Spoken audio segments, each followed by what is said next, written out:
TV umpire to director, we have a player review. Can we rock and roll, please?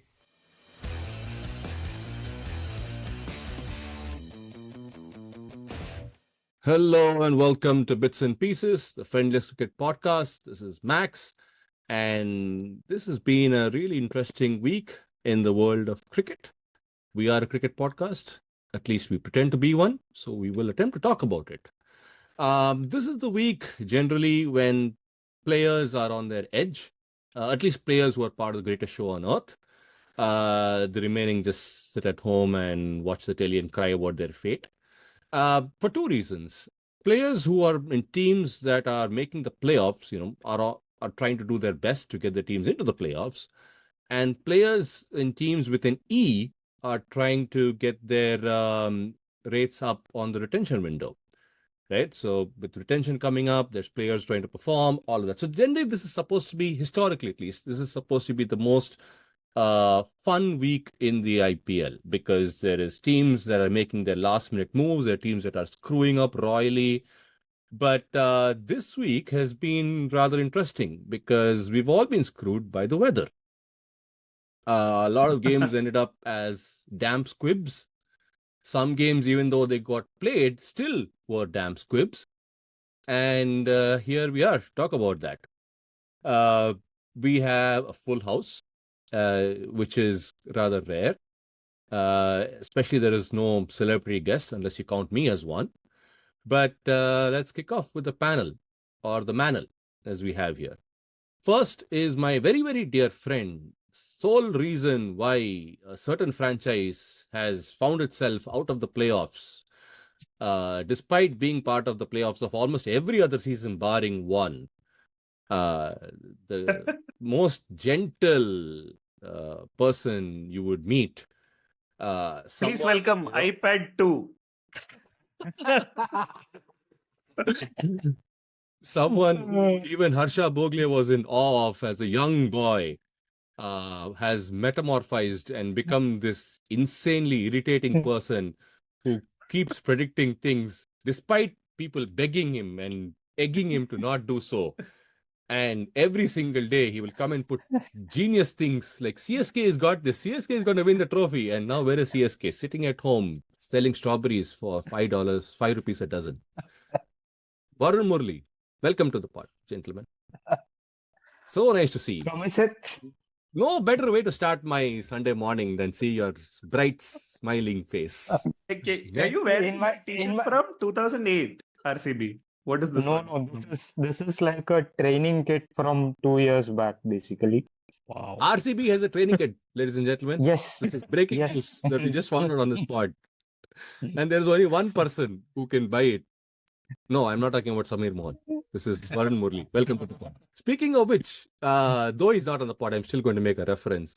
All these years, our poor friend Samir Mohan had, was tirelessly working with calculators and figuring out what's the problem with RCB not making it to the playoffs.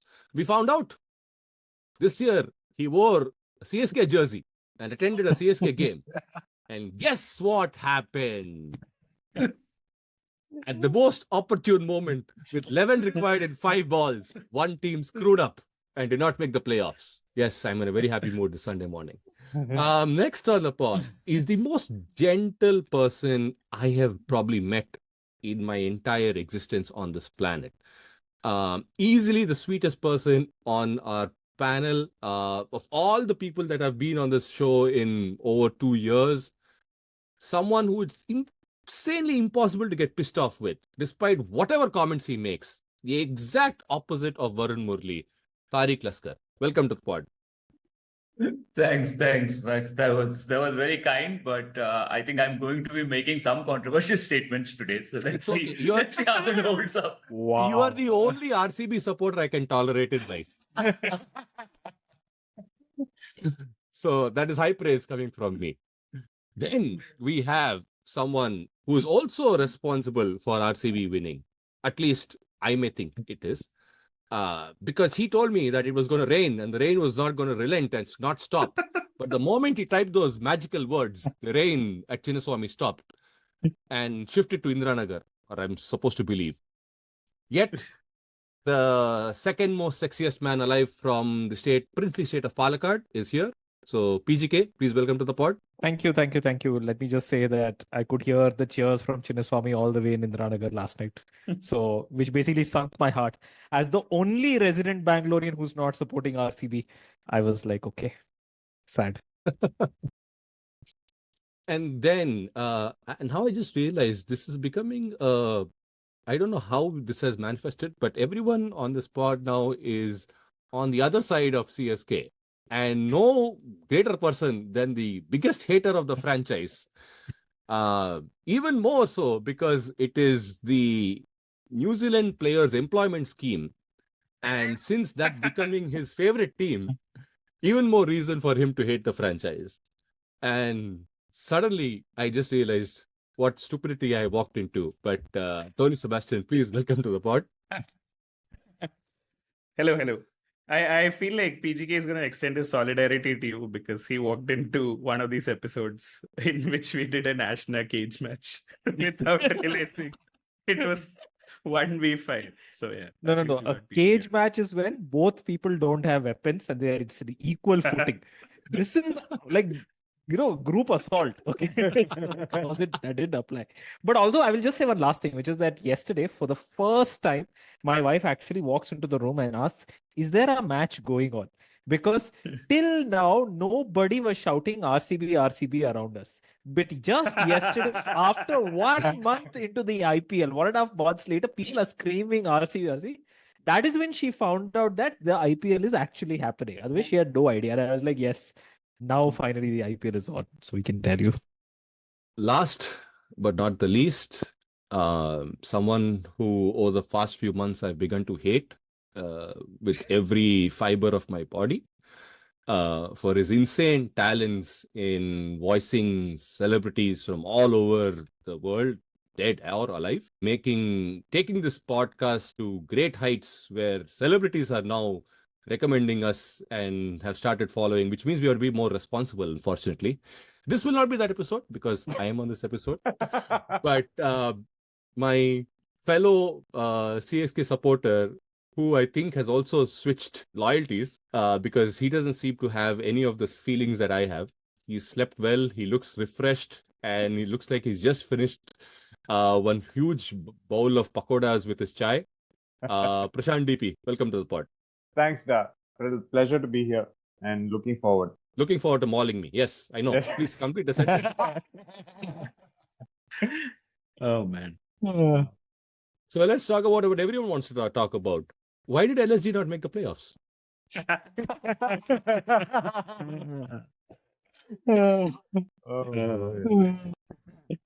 No, really, because that's a team that has been doing well. We had when Mayank Yadav broke to the scene and was hurling, thunderbolts at 150 Ks, everyone thought this was the team that was going to make the playoffs, and now they are not there. So Mayank Yadav's story and the arc in this season in itself is a microcosm of why they did not make it, because he broke through, was picked up an injury. The return from injury was poorly handled, out for the season, and then, well, not coincidentally, probably LSG's fortunes take a dive as well, and they eventually miss out on the playoffs. So I think probably Mayank Yadav by himself is a good indicator or a symptom of what went wrong with LSG, perhaps. Good attempt, but wrong answer. Answer is Gauti. 2 seasons, chief mentor, moves away. Now, the team that was not there on the reckoning is in the reckoning. So if you think about it, I just realized this. Last year in the playoffs, you had CSK, MI, LSG, and GT. All 4 are now out of the playoffs. And the guys who were not in the playoffs last year, RCB, KKR, RR, and SRH are all in the playoffs. So LSG is Gauti, future India coach. Enough of your red herrings, Max. We're not going to let you go that easy. Because this episode can only take one tone of voice, right? And it is episode 124, okay? So as an unabashed Kohli fan who is happy with his celebrations on the field, whether choreographed or otherwise, when Kohli sets the stadium alight by fielding on the field, right? And he's at the boundary, usually, close to us, probably in the slips or whatever. The North Stand gang has only one thing to energize the stadium, which is to start singing AGOG to Virat Kohli, right? And it ends with him sort of doing the steps, and it goes 1 2 ka 4 4 2 ka 1. My name is Lakan. My name is.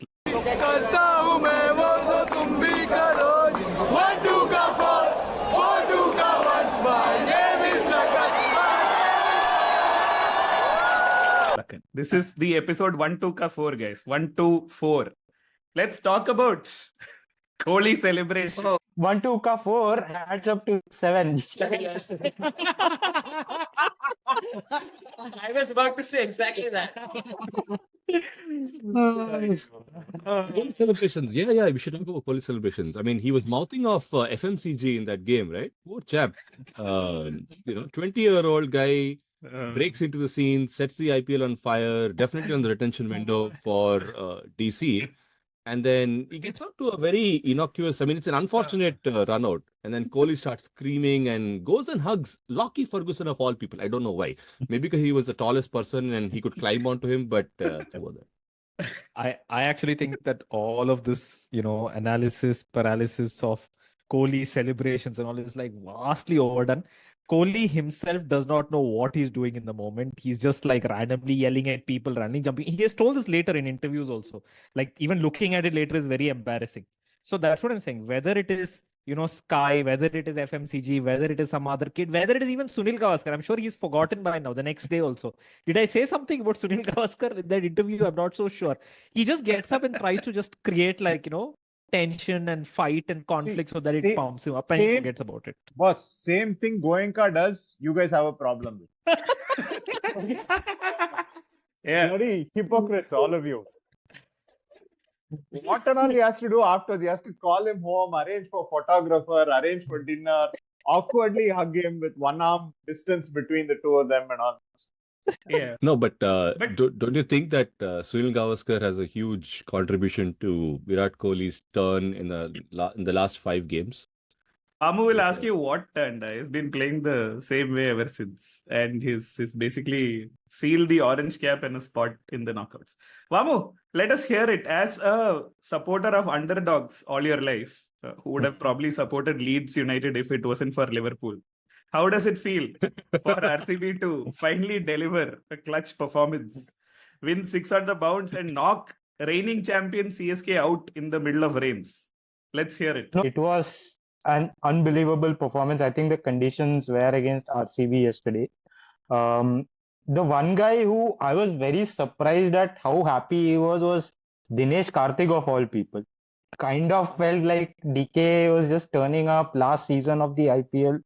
Some of the celebratory videos and all, like he is literally on top of Siraj and dancing. Like, Yeah. He's at a different level altogether. But like amazing leadership in the franchise, like whoever has turned it around.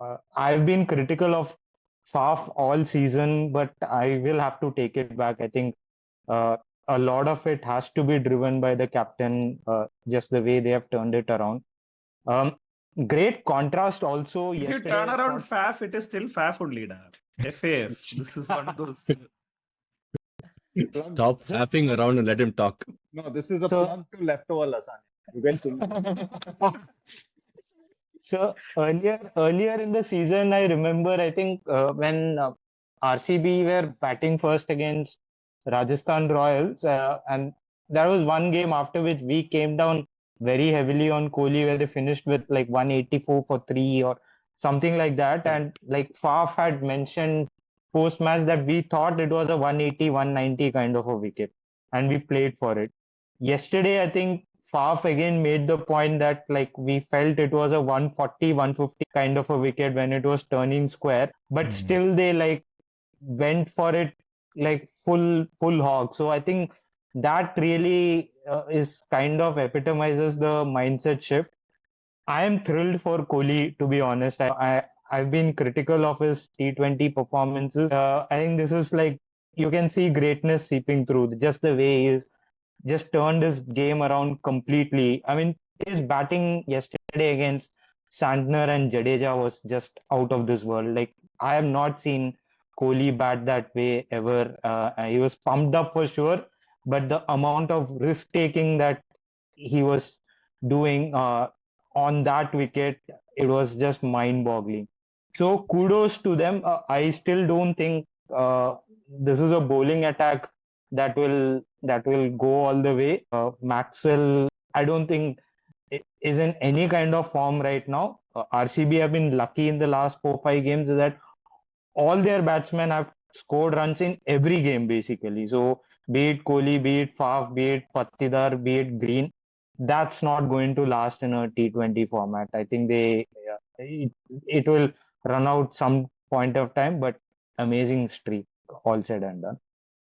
Okay, I'll on a more serious note, I think the turn has been because of Rajat Patidar, right? The guy he didn't show up for the first half of the IPL, and that's why they were languishing with 2 points on. I think they were 10th at one point in time. Yeah, they were. Before Delhi and Mumbai said, no, please go up. We will lose and you will still go up.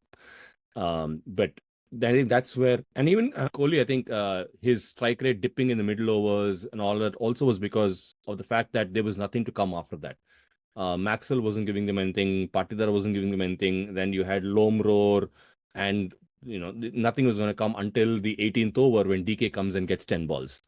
And I think that's the reason why he was, he would start off at like a 165, 170, and then slowly it would keep dropping. To that one game where it was 118 when he got out. But Rajat has showed up, and it has been a very contrasting for both people, Shivam Dube and Rajat Patidar.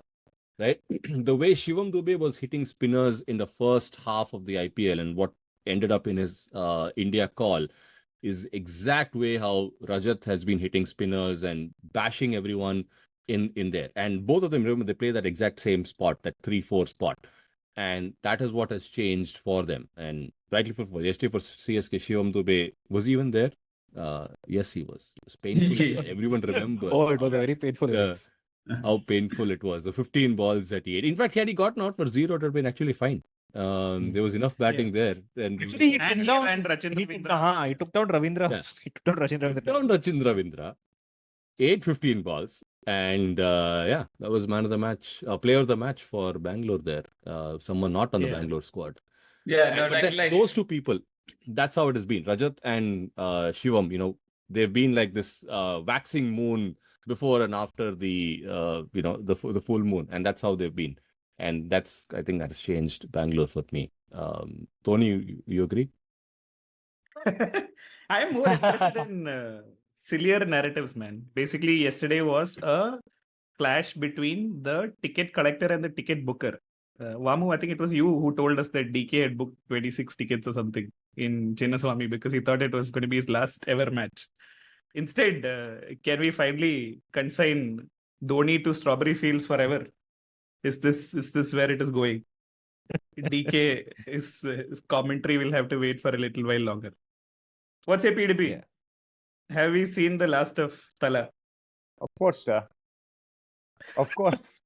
Like there is no way the guy can play. I mean, there is no way that he should have played. Just want to say that this is the first person who has ever said, yes, of course, it's over, it's done. Everyone else always is like, you never know, who knows. He's like, no, I think it was this week. It was Mike Hussey or someone who basically said, no, he will decide when he wants to go. And he usually likes to do a little bit of drama. So no one will know till we start next season. I mean, it's pushing the limits of anything reasonable for him to continue playing. No, We've had guys in their late 30s and all come and play the IPL, but I don't know of anyone who's like 42 and playing no cricket in between IPLs, coming back year after year. Hey, Piyush Chawla is like 47 or something. Okay, he's still playing, so let's not like disrespect people. But I mean, this has been Dhoni's best season in the last 4 seasons, right? I mean, the way he has batted. I mean, he's keeping like he doesn't move an inch, but I don't think that's required in the IPL. But his batting has been phenomenal this season. Like, pretty much turned up every game. So here's my point. Okay, my point is that he does the same thing every game, if he's been in good form, why hasn't he batted up the order when the team has needed him to, right? Well, I think Kasi Mama said, right, that his knee is kind of gone. Exactly. Hey, this is all Trying to. this is all rubbish conspiracy theory, man. Like he was sprinting yesterday. I mean, I don't know Yeah. where is like all this knee and all is coming from. Shane Watson had a bleeding knee. Shane Watson had a bleeding knee and got run out. Okay, you please keep all this nonsense in your kundi. No. But, All right. Guys, the match is over, guys. We don't have to trash talk after the game. Trash talk before the game. After the game, it's over. So, Vamu, to your point, the beautiful poetic justice of how this was Dhoni's best season. So much so that at the start of the last over, with 17 runs to qualify, he hit a ball so well that it went out of the stadium and basically handed Yash Dayal a new dry ball, right? Which ended up to getting them losing the match. So Dhoni's played so well that he eliminated CSK. I feel there is some poetry in there somewhere. No, all I'm saying is that it just felt like every CSK batting innings was like a build up to the Dhoni show. And the Dhoni show would start only at that time, like a show in a theater or something. Right. So it will happen only in the last 3 overs. It doesn't matter. You may be 4 down, 5 down for nothing, but he's not going to come out. Right? You cannot say that is a fully functional batting unit. When you have a player who is hitting the ball well, but who is unable to, for whatever reason, physical reason, whatever, he's not able to play the length of time that you require him to play in an already truncated form of the game. So it just makes no sense. It's not a physical reason at all, right? He can't play spinners. Everyone knows this. No, I don't think it is that also. I think Who it's was the like team who bowled a spinner to him in the 19th? Rahul Char. Punjab did, yeah. In fact, Punjab for teams. no, in fact, that became a very important cog in this whole Rube Goldberg machine that is RCB qualification, because those Punjab wins were the most critical. The fact that Punjab, I think, did the double over CSK, right? No, LSG did the double. Punjab won one game, and then at Dharamshala, CSK won the. Right. Dharamshala won, they won. But that particular loss But was, yeah, they shouldn't have dropped where CSK slide started, and eventually, like, the one thing I cannot help but observe is that for all the comeback narratives, everything that everyone is talking about, I think, like Tony put in his great tweet yesterday, that the RCB faithful were celebrating by taking their calculators out. Because ultimately, even with all these events to happen, it eventually came down to mathematics for RCB to qualify. Because other teams also finished on 14. So they are truly like the Royal Calculators Bangalore still.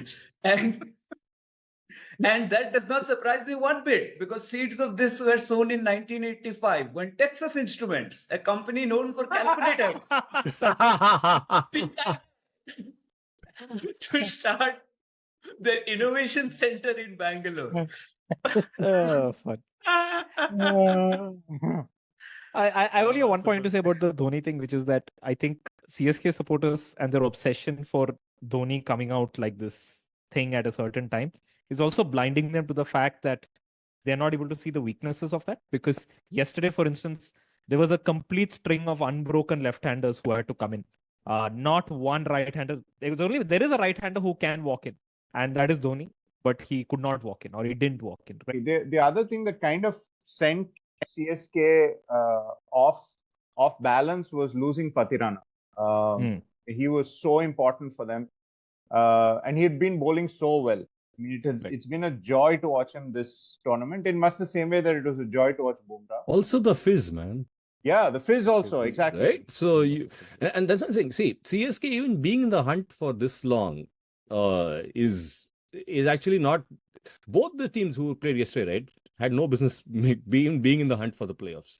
The team that should have been there was LSG. They screwed up royally.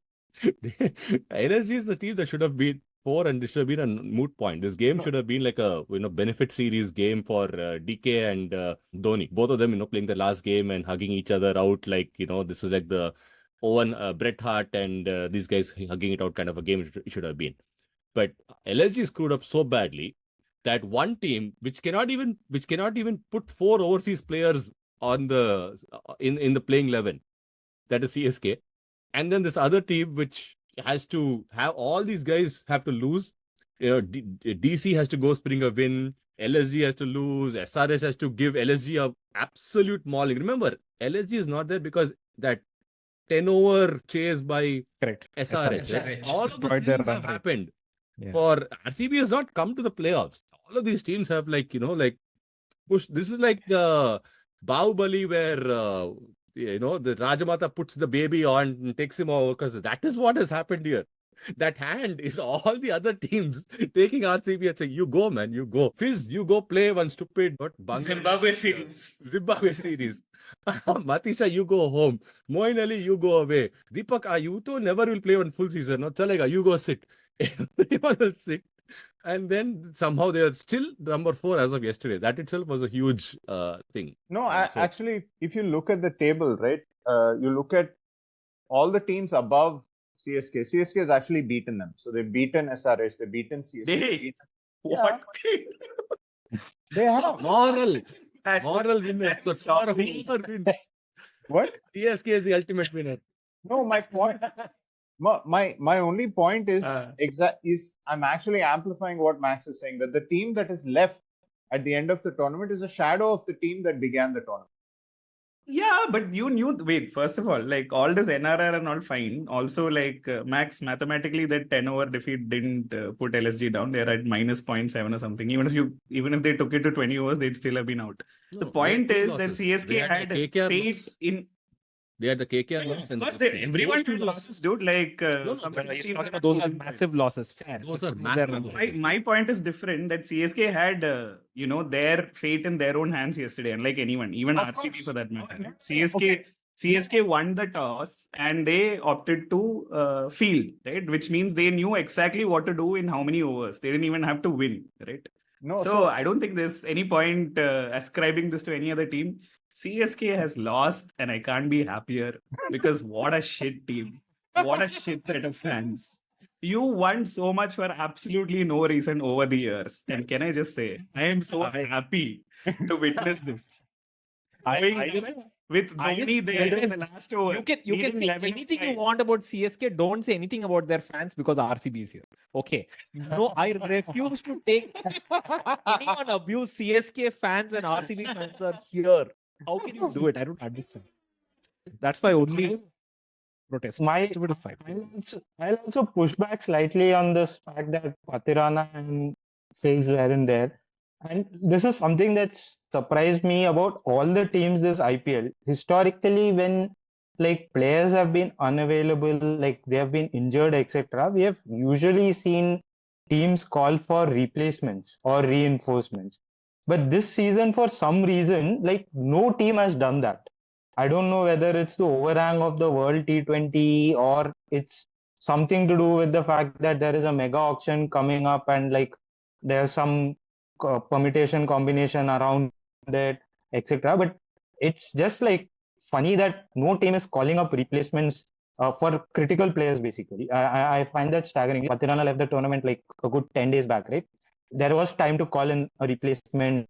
Like you could have bought in and like any overseas fast bowler would have been better than the 3 Indian fast bowlers that you have, right? But CSK didn't exercise that option for some reason. So that's been a bit puzzling for me. And I've seen that like across teams. Even Rajasthan Royals have been guilty to some extent of that because they haven't, for example, called for a replacement for either Hetmar or Powell. I think there was one game in between when both of them didn't play, right? And they were just like No, but completely RR got India heavy in that team. Keshav Maharajin when Zampa left. That was the replacement. They also That was before got the season, no? that was That before was the season. before the I season. think Yeah. oh, that you're right. That's before the season. Who that other opener when Butler left? Was there No, other? he was part of the draft. He TKC. was part of the draft. Tom Ah, Collar came in. Yeah. It's called an auction. Draft is in the 100. You are mixing up tournaments. You're so happy that RCB won, you've forgotten the basic tenets of how the IPL works. Can I just say, KKR might not have salt anymore, but we are enjoying rubbing salt into your wounds, Max. Couldn't be happier. I'm sorry. I just like to point out, Tony, that to people who are not watching this on YouTube, Tony keeps saying he's sorry, but there is nothing on his face to suggest that he's even slightly sorry. Yeah, he's literally grinning from ear to ear. Did I say I was sorry? No, I meant your team is sorry. Like, come on, man. Like, all this talk about Padirana, Fitz and all has come now after 14 matches. Till now, it was like Dhoni winning every match, Dhoni coming out to some great music, which only Chennai people will understand. Okay, da, we all have movies. It is okay. You can make massy beats for anyone. We can also come into WWE. I can walk into the song saying, I'm just a sexy boy. I'm not your boy toy. It doesn't count for anything. No, please. If you're raging your bets on a 42-year-old with a bum knee, I'm sorry. You deserve what has come to you.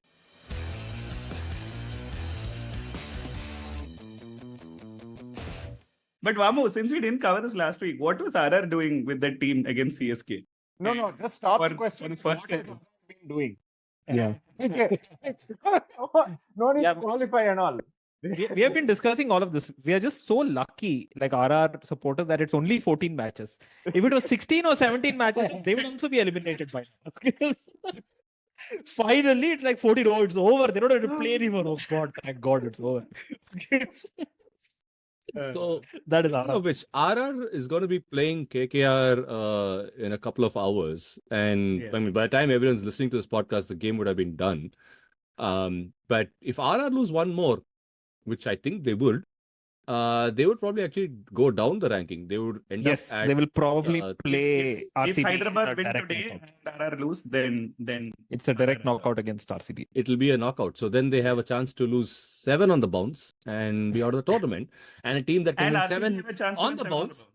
Yeah. So Yeah. another nice storyline, 2 nice storylines coming together. Because Yeah. last night's storyline was, this team that's trying to win against Dhoni's farewell. And so that storyline got ended. Now the script is with RCB. And RR is on the It's okay. opposite RR of that. has Ashwin to tie down Kohli, so it's fine. We'll see. Right, we'll figure it out. Only one Chennai person is in the playoffs this year. Dinesh Karthik is also in the playoffs. No, it's not, right? I think there is. I think I saw somewhere or read Varun that Chakravarti is in the there a playoffs. Chennai player. Dinesh Karthik Yeah, is in the Chennai. playoffs.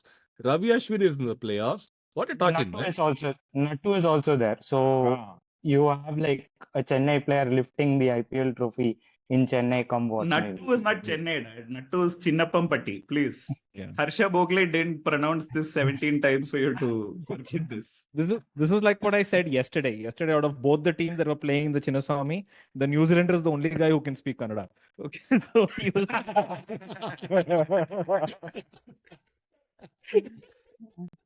I think what has been revealing, at least on the field of play, with CSK, the whole season started with Dhoni being hands off, Rutiu calling the shots, etc. The last 2-3 games, it's been very evident how Dhoni has once again started calling all the shots. Basically, he was You mean very he has told proactive him with what the to field put play. heads or tails, sir? Like Rutu has famously been losing all the time. No, he was literally like setting the field, calling the bowling changes, etc. And what was surprising, for all the CSK are damn good tactically. They never make any tactical errors on the field of play. Yesterday was one day where I thought they got it wrong, especially the fast bowlers with the choice of length that they were bowling, where they're consistently trying to bowl full and not like trying to hit the wicket. So it was a bit un-CSK like. They are usually very quick to pick on these things and adjust to the wicket. So that I thought was surprising, especially with Dhoni calling the shots the way he was. It was not on CSK like or anything. Don't blame this on Dhoni, franchise. No, it was just Shardul being Shardul. Okay, please, come on. No, it it was was Shardul everybody, being right? Shardul, and these guys would just carting him off away. That's all. Don't read too much and all into it. Also, there are, if you look at the things, you're seeing Dhoni is showing left, right, like one traffic inspector, and then Gaikwad on the other side is giving him thumbs up and saying, no, what about this, what about that? They are both doing semaphore signals because Gaikwad is at long on. So this much and all you don't do. Your team won, no, be happy, go. By the way, PGK, Yes. I would like to let you know that Piyush Pramod Chawla was born December 24th, 1988.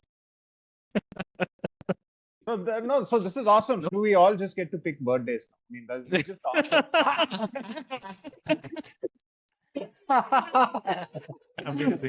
Amazing. But let's bring in Brother T on this. Brother T, Yes, Brother T, come. believe Sambar Derby sweet finish. This is the headline.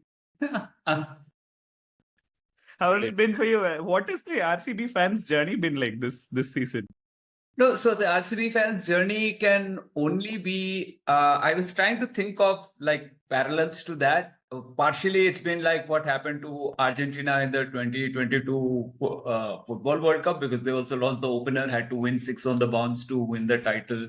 So there is a parallel there, or the combination or the permutations and combinations needed for everything to align for RCB to eventually make it, the whole like combination of results.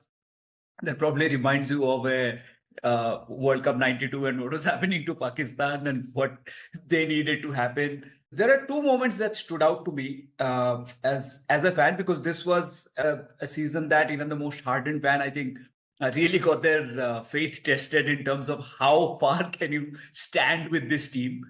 I think the KKR game was a low point in terms of losing that badly at Chittagong, and that obviously initially dented the run rate as well.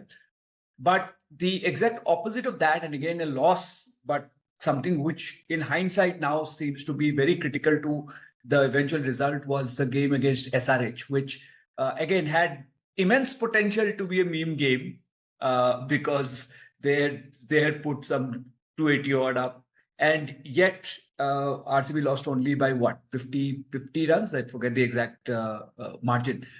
But that again made a huge difference because it did not dent the run rate badly enough. I mean, at that point of time, everybody was saying, okay, great that it did not dent the run rate, but I don't think they're going to need run rate anyway this time because they're going to be eliminated, because that was the thought process. Key headline is RCB supporter gives up on NRR hopes. This is unprecedented. No, but for me, Tariq Bhai, it is the RR game where, they scored 180 and then the bowling looked absolutely pedestrian. Like Sanju and these guys were just like walking a park. They treated it like a 120 game. They chased it as if it was a 120 game, though they were chasing 184. And that was, I think, the worst that Bangalore team has looked for me, because they didn't even look like taking a wicket. There was nothing in there. And also, they were not playing at home. They were playing in Jaipur. Right? So, no, our home is bad. We cannot bowl at home. You're bowling in Jaipur. You're defending 180, and they were completely toothless. That's where I thought, okay, this team is absolutely gone. But no, all the results have worked, and now they better go make it. And now they've even got everyone on their side. All the eliminated teams are also probably going to say, what, if it has to be go, better be you. So, the story with the women's team winning, Shreyanka Patil was at the game yesterday, and a lot of the people from the women's team were tweeting as well for RCB to make the playoffs now. So now I think they've gotten, almost 30-40% of the country is now with RCB. Hopefully they go make this run and not, go up in flames in the first game of the playoffs. See, I don't know the feeling of an RCB supporter. That Brother T has to be the one to talk about it. But I can tell you the feeling of a Bangalore resident. I don't have that much empathy also. Yeah, I don't know, but I can Never tell the put feeling myself as a in that Bangalore resident what has happened with RCB and what it feels like. Sometimes what happens is especially when you're staying in Koramangala and HSR and you have to go to office in Outer Ring Road, you wake up late, and then you realize, shit, I have to be in office in 30-40 minutes. And at this point in time, I have to be there because it's an external call. I have to get there. So what do? You'll never make it. It always takes an hour and a half to cover those 3 kilometers. But on that day, magically, a series of events happen where where one after another you're surprised. You book Ola or Uber, immediately the cab comes. You get in and the driver asks you, should I go by service road? I go by this. You say service road, and you realize you made the right call. The service road is empty. The other road is completely jammed. Just as you're coming to the signal, it's coming green, green, green. Just around the U-turn, you're like stuck, and you think, oh, I'm going to be stuck here for a while. One ambulance comes in front of you, and then you coattail the ambulance all the way to the end. That is what it feels like. And finally, you reach office, and you're like, wow, what just happened? That is what it feels like for RCB. You're like, a series of weird events have to all happen for you to, something has to happen in time, and then you think that it's all because there's something special about you. That's what has happened.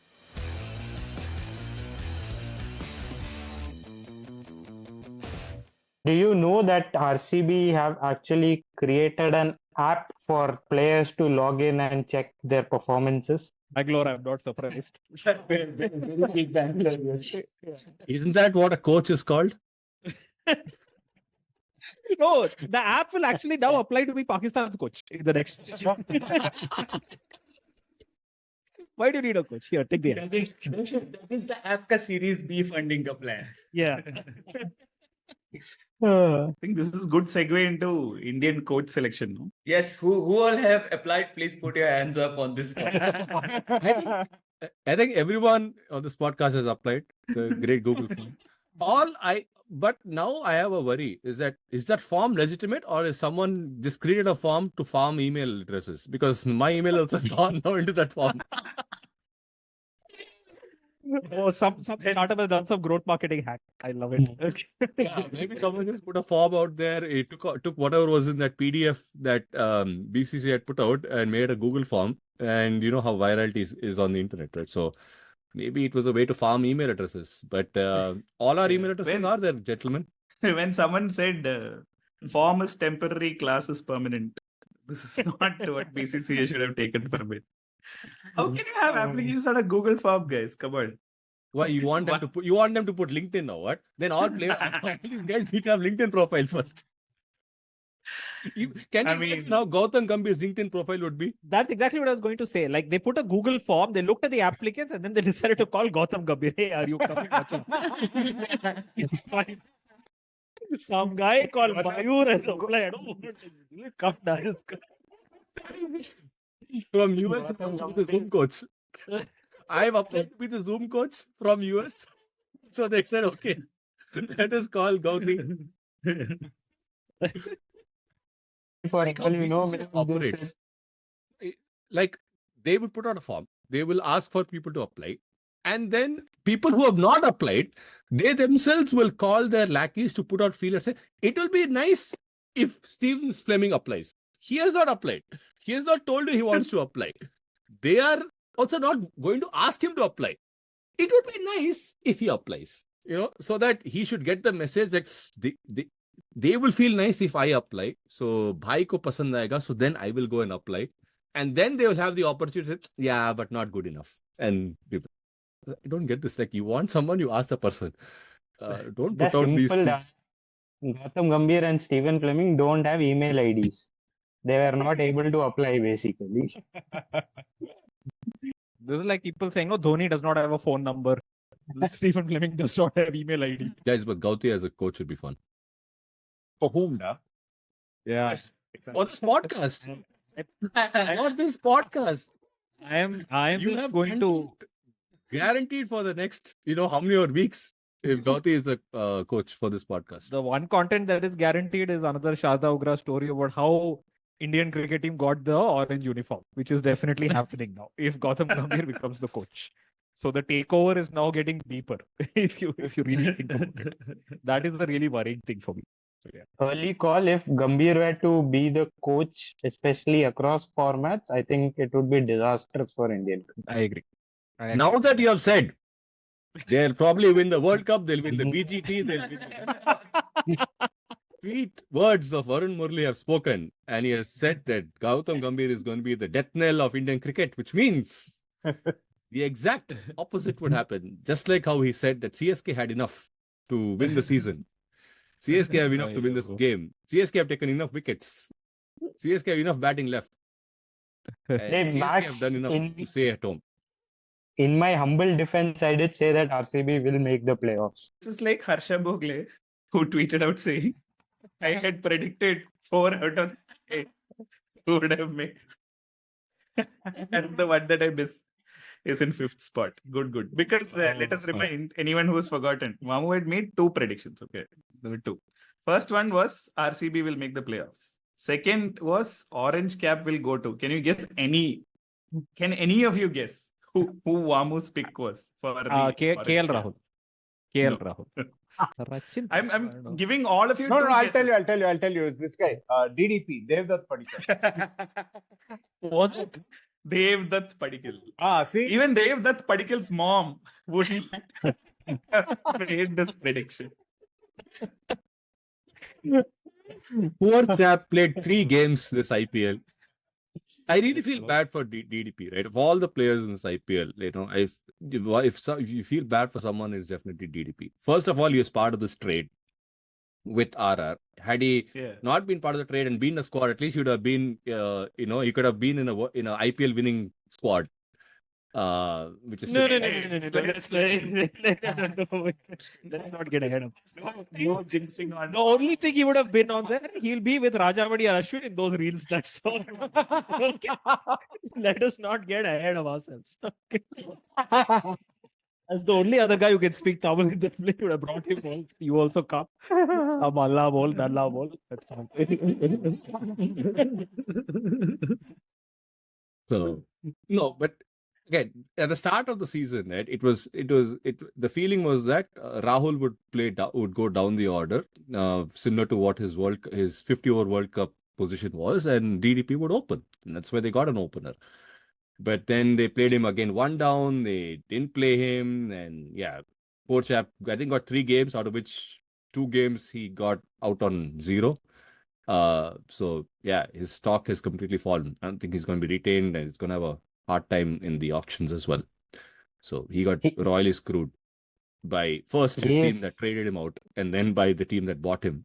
So then by Vamu. And only then we realized all of this was because of Vamu's preseason prediction that he would be the orange cap holder. Now he is having no cap. Yeah, he is not going to have a hard time at the auction. He is going to have homecoming to RCB next season. Oh, one more wicket has been claimed. Along with KL Rahul. Just like Sarfaraz went unsold this previous auction, now he will go unsold in the coming.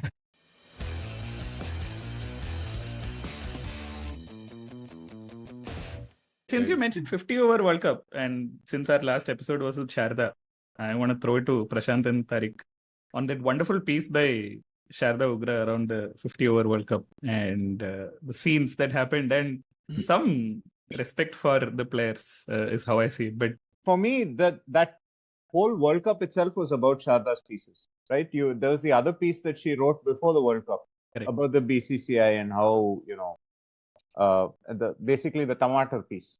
Okay, and actually that was such a profoundly deep piece of writing that I actually fell out of love with the game for a while. I would actually go and watch my son play cricket on the weekend to rediscover love for the game. Honestly, it was that kind of disillusionment that I felt, and I think a little bit into the tournament, the cricket kind of picked up, and India were playing such sublime cricket that you kind of connected with the game. But throughout the tournament, there was this whole thread of the Bangladeshi fans, the Jai Shri Ram chants, Babar and Rizwan getting booed in Ahmedabad, and the final, the final fiasco, and then the photo op fiasco afterwards. It was just captured so brilliantly. I only saw one game at the ground in that entire tournament, and I'm glad that the one game that I saw was the Pakistan-South Africa game. And Pakistan were playing at a ground that was being supportive, that was showing them love, and that just felt really nice to be a part of. And I think I'll just add a couple of things to this. One, obviously, Sharda's pieces really need no recommendation. I think by itself, if the byline says Sharda Ugra, you definitely read it. For sure. The second thing I wanted to mention was, PDV mentioned the piece she wrote before. I think it was for Caravan, and then she wrote a I think in her column in Hindustan Times, she wrote about the ticketing and the organizational fiasco before and the scheduling and all that. And that I think had a very memorable kicker, which said that, oh, there are so many of these questions and someone should go ask the tournament director. Oh, right, there is no tournament director for this tournament. So I think what this piece in particular does, like if you ask me how I felt after reading the piece, is that it's not probably going to bring in any seismic change or something, but the fact that this is something that we have on record now in itself, that there's an acknowledgement in itself, is an act of like brave journalism, truth-telling, rebellion, whichever way you want to look at it. And that is why everybody should read. And the second point ties back to PDP's point about him falling out of love with the game. I think he mentioned it in the previous episode with Sharda. I think the one where she appeared for the first time on BNP, where I think he had asked a question about the fact that all of this happening around kind of makes you fall out of love with the game itself. And the one point I remember very vividly Sharda mentioning was that, you should not question your love for the game because that's always valid. And pieces like this is what puts that into perspective. I think she does a fantastic job of separating the two things, that what is the bits that you should direct your, let's say, outrage or action or anger at, and what are the things you should not berate yourself for being a cricket fan, because obviously everybody has found themselves in this position, particularly if you're a passionate cricket fan. When the World Cup was happening, the same dilemma was there with me as well, because I went to multiple games and it was irresistible to watch India playing the way they were playing, but you also knew what was happening in and around it. So I think that's the one reason why everybody should go and read that piece, because she brings that clarity to the table, I'd say. I'll also just say one more thing about what makes Sharda Ugra probably one of the most brilliant cricket writers today, is that when you go on Twitter or you go on social media, you find cricket fans outraging for the most ridiculous things. You find people outraging for Gavaskar versus Kohli. You find people outraging about whether somebody is a nostalgia merchant or somebody else is an Excel merchant. You have people trying to define what all cricket fandom should be, that stats are king, and you have people going to ridiculous Spontaneity versus choreography. But the beauty of a Sharda Ugra piece is that she makes you realize the things that are truly worth outraging about. And that all of the stuff that everyone gets hot under the collar about actually is peripheral. It's fun to talk about. But those aspects of the game are meant to just be enjoyed and not taken seriously. There is a whole other show happening behind the game that we should be aware of, that we should be outraging about. We should be outraging about Pakistani players being booed in India. We should be outraging about culturally insensitive songs being played by the DJ at a stadium. We aren't. I mean, we don't talk about it enough. We don't talk about it as much as we should. And that's where I think she is truly unique. And God bless her. Yeah. I want to say three things. Okay. One is that little bit of pat on the back for BNP itself, because I think that Arun Dumal story that she mentions about the Asia Cup, where he went into the Pakistan box and came back and then was next seen with a tricolor on his face. She mentioned that first on our podcast and whenever it happened, right, in our first episode with her. So a little bit of pat on the back for BNP for being the platform where Sharda feels comfortable sharing these stories first. Second one is that it filled me with a lot of hope about the players and what we don't see, right? Because we usually criticize them all the time saying, okay, whenever a toolkit or a set of tweets are given out to you, whether it has anything to do with cricket or otherwise, even if it's political, you are forced to tweet it out, right? Whether you're the biggest star, whether you're Kohli or Rohit Sharma, doesn't matter. Some of these things you're forced to endorse by way of not being excluded. But one heartening thing in the story was when they tried to bring in a orange colored jersey for the Pakistan match. And according to Sharda's report, the players pushed back and said, no, not under our watch, right? And that is amazing to see that they had the courage to stand up when it mattered. And the third thing, to echo what you said, PDP, is that Sharda's byline basically says, for 30 years, I've been writing with the constraints that other people have given me. Now Sharda writes whatever the hell she wants, right? And I think it's a wake-up call to everyone to say, if there is a fantastic writer such as her, who is basically staking her livelihood by saying, I'll continue to write what I want. What is stopping us from speaking out against some of these things, right? Whether it is only on cricket or even life, right? What are we afraid of? Like, I feel like there is a large unnecessary fear psychosis that has been driven into people online in the last 10 years, saying you might lose your job if you speak up, right? Which is not necessarily true. And I think these voices have to start getting louder. And that is why Sharda's piece deserves, wide appreciation and reading and sharing. Goes without saying, I think we're all huge fans of Sharda Ugra on the podcast. Not just us, everyone else on the WhatsApp group also, is huge fans of Sharda Ugra. So please go read the piece that came out in the Wisden Almanac if you haven't. And it's a wonderful piece. I think it might even be in the show notes. But then before we round up, next week when we do this podcast, probably might be my last appearance of the year, because I only show up when there is real cricket happening.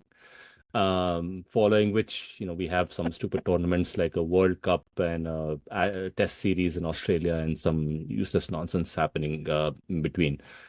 But before that, I would like everyone to pick who you think would be holding the trophy come next Sunday. So let's start with you, Tony. Do you think it's Sanju's trophy? Who do I want to versus who it'll be? My dream final would be RR versus RCB. And then Sanju Samson and Virat Kohli sharing the same flight to the World Cup and bonding immensely, right? And I think KKR will win it, unfortunately. So Gautam Gambhir will be holding the IPL trophy yet again, is what you're saying. Pretty much, yeah. Tariq bhai. I don't think KKR will win it.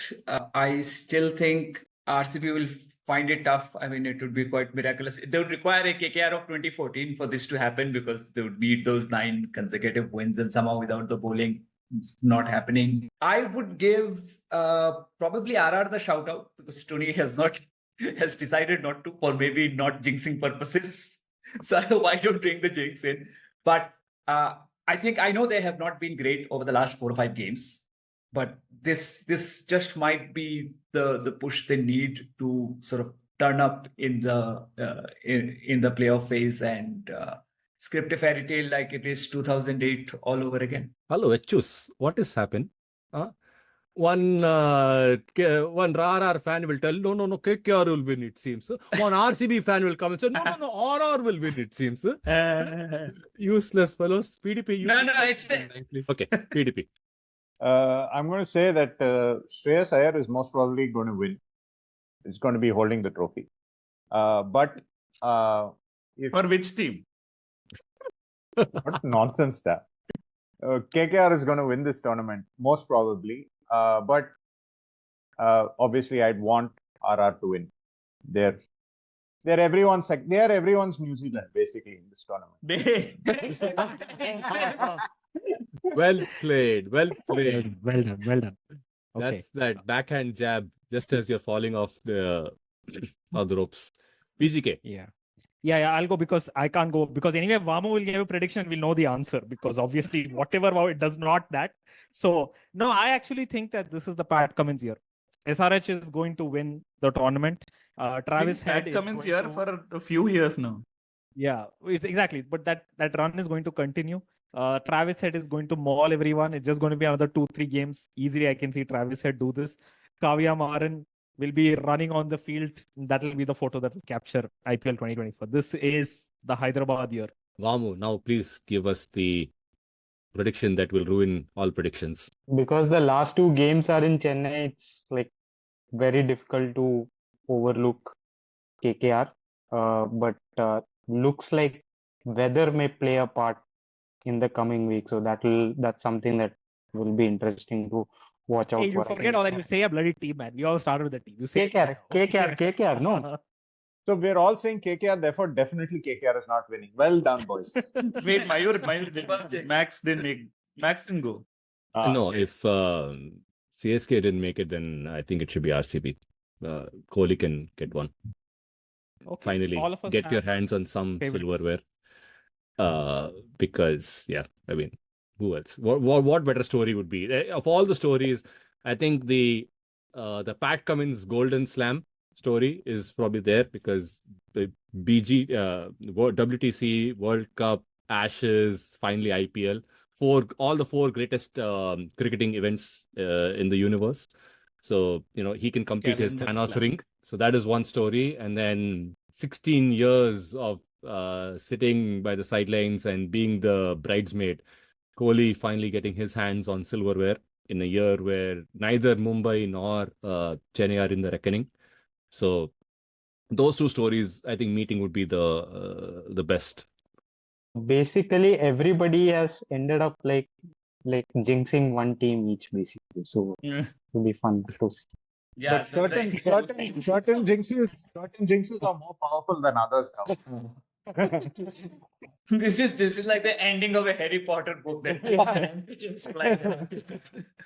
No, but again, so here's what I'll say in closing is that like, for a lot of people, or okay, some people, especially if you're a biker and a professor, the IPL is a very crass, loud, unhealthy, disdainful tournament and all that. But for people like me, this is what I live for. I love the IPL. I absolutely love everything in the IPL. I love the drama with the owners. I like the meltdowns where people who you generally think are very good in their in how they carry themselves lose it and run onto the field. I love that that it brings out all of these feelings in people which you don't see when they're playing in their national colors or something. And I love the fact that you have Travis Head and Bhuvneshwar talking and joking together. I love how Virat was kissing Faf yesterday all over his head when he took that catch and all. I love the IPL for all of that, right? And the games that it gives you, like no other tournament would give you a game where a number 10 team is as rich as the Mumbai team, right? Now you're going to play a World Cup in a few weeks. The number 10 going to be the World Cup is going to be the one that's going to be giving everyone like just free batting practice. No, so Max, I'm sorry, okay. You lost me the minute you used Travis Head and Love in the same sentence. No, I do, but Andrew, I've told you this PGK before went as off well. camera also. There isn't any cricket player that I hate. I love PGK, but I still like Travis Head too. Like there is something that he brings, like that raw. My grandmother used to call it matadi, right? That's how he hits the ball. You can actually hear the ball cry when Travis Head is hitting the ball. Right. And I love the IPL for that. And it's coming to an end. It's kind of sad for me. But yeah, it'll be great to see Virat Kohli lift the trophy. Macha, if it's any consolation, next year it'll be even bigger, it'll be even longer. Don't I am not complaining. That's what she said. Well done. I am not waking up at 3 a.m. in Melbourne trying to wear my lycra and get onto a bike. I'm not complaining. I'm good. I love the IPL. Remember, the IPL can go on till June till July as well. I'll be more than happy with this. But sorry, since the international edition of the IPL, also known as the World Cup, is happening in the US, Max, do you have any plans of catching any games live? No, man. It's the tickets have been an absolute sham, right? It's been a crazy sham. Where We're not talking about 2020. The worst? It's even worse because here there was a lottery. The lottery got done in like within a few hours, and then after that, all tickets have been out on these scalping sites for 10x the amount. I had tickets to the semifinals at Barbados for $25.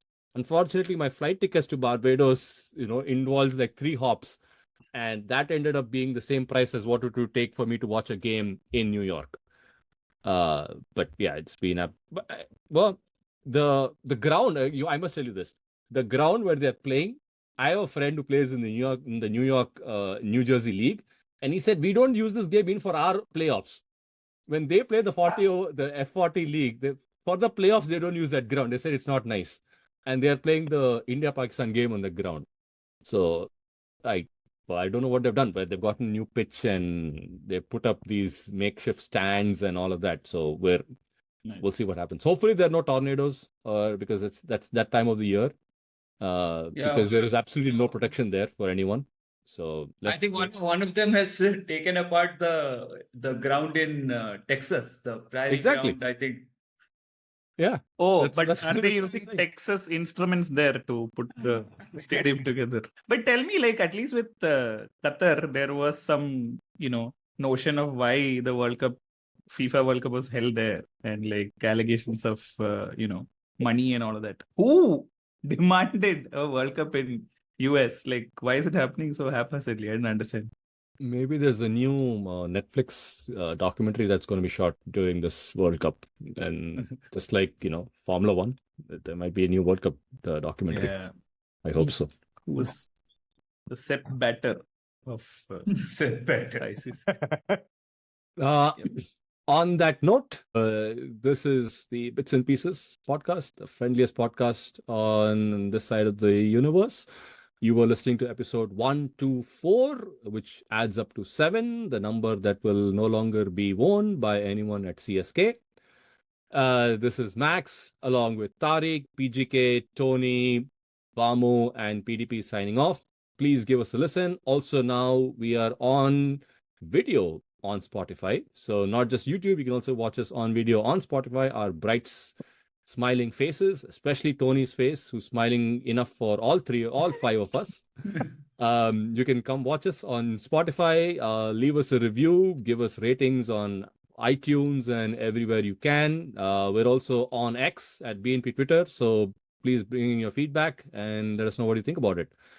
Our next episode will be right after the IPL finals. Some of us will be crying, some of us will be laughing, some of us will be predicting that I told you so, unless you are Varun Murali. So please join us then. Until then, keep listening. Bye. Bye. TV umpire to director, we have a player review. Can we rock and roll, please?